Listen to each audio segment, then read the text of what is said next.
So now that we've normalized the fear and named the employee mindset, let's bring this all down to earth because this is where many aspiring entrepreneurs get stuck. They think they only have two choices: stay in the job that drains them, put everything and dime into business head first, hoping it somehow works out. And there are people out there who will encourage you to do that. I'm not encouraging you to do that. But I'm here to tell you there's another option. You can build a bridge from where you are now to where you want to be. You don't have to leap without a plan.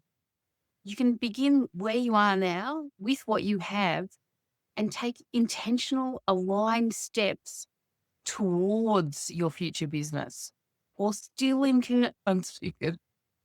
earning the income and managing your responsibilities as you are. So let me talk about how you do that. Step one is clarify your coaching niche and who you serve. A lot of people, when they start coaching, they want to coach everybody. And I know that feeling.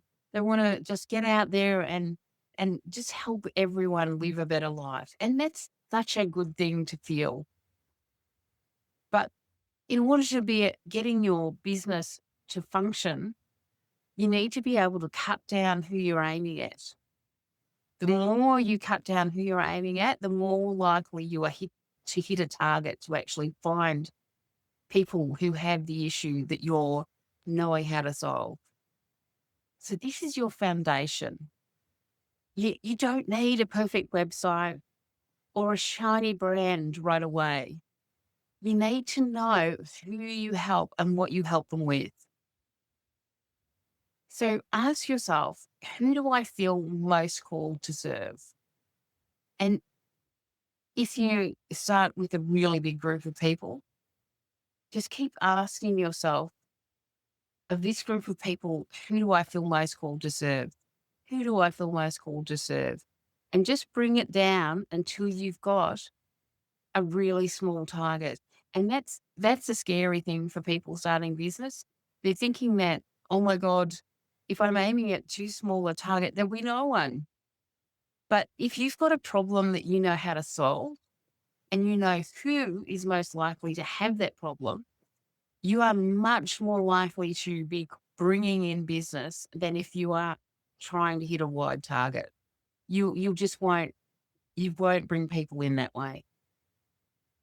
So you also need to know what problem do they have that I can help them solve.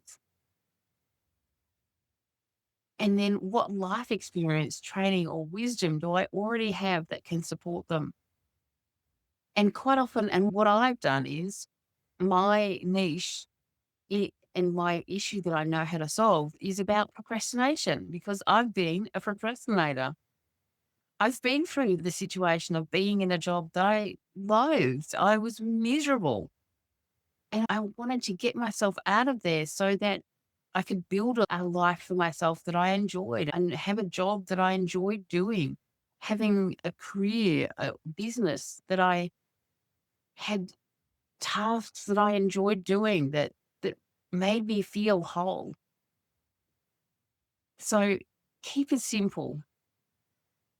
And the other thing is this isn't forever. This is just your starting point. You won't necessarily find your ideal niche with the first niche you start with. I've gone through a few iterations of my niche and tried out things and found that previous niches weren't quite what I wanted to do. So be willing to start with a niche and test it out. Try it on for size. Coach some people in that niche and see if it really is the problem that you know how to solve. See if it is the kind of person that you want to work with. You don't need to have everything figured out to start. You just need to know the first step. So step two here is start coaching on the side. So don't just throw your job away to start with. In some cases, getting your business up and running can take a little bit of time to actually have money coming in. But now that you know your audience, you can begin practicing. If you're not confident about your coaching, then offer free or low cost sessions to build that confidence. Refine your processes and most importantly, get testimonials. They are so valuable. Even if it's free coaching, no one needs to know that the coaching was free from the person who gave you the testimonial.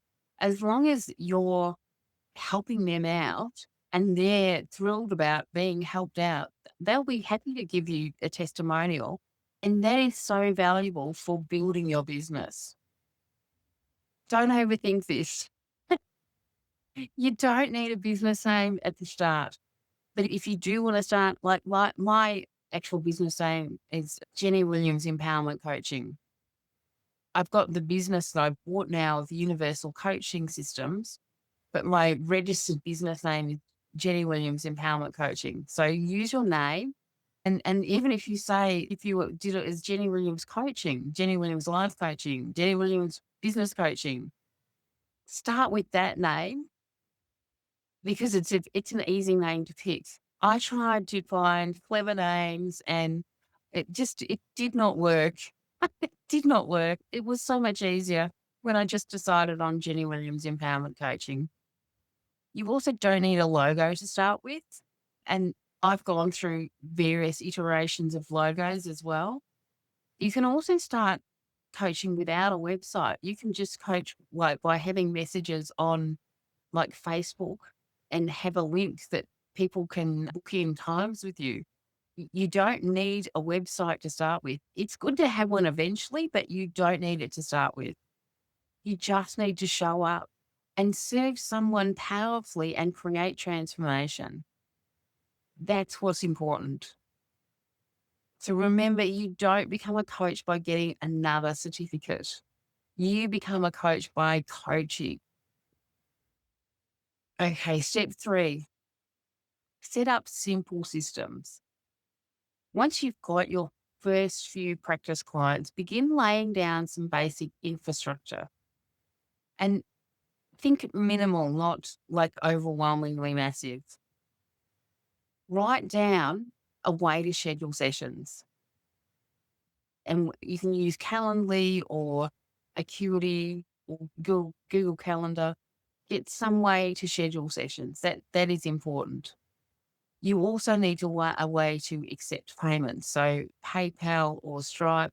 I mostly use Stripe, but I do have PayPal as well. And also know how to cancel them if someone changes their mind and wants to disappear and wants a refund. It's good to know that upfront rather than going, oh my God, I don't know how to do this. Think about that upfront, how to accept the payments, how to refund them. And also have a way of tracking client notes and how they're progressing. I've used an Excel spreadsheet and I just have all these sheets with I have individual people, the dates, main notes and issues they still need to work on. So it's not hugely amount of notes, but the highlights and most importantly, the issues that you're noticing that you think they need help with. They may come the next session with something entirely different. It's you, that often happens that you're working on one thing with them and you make some progress and think next session we'll do this. And they come along and there's some drama going on in their life. And so you do the session on the drama. And some people are like that. They'll just go from one drama to another. They may not be ideal clients, but you may actually be making a difference in their life just by constantly being there. That may be all they need. That may be the biggest thing that's ever happened in their life. Someone who sat there and listened to them. And that's also a really crucial thing to remember as a coach.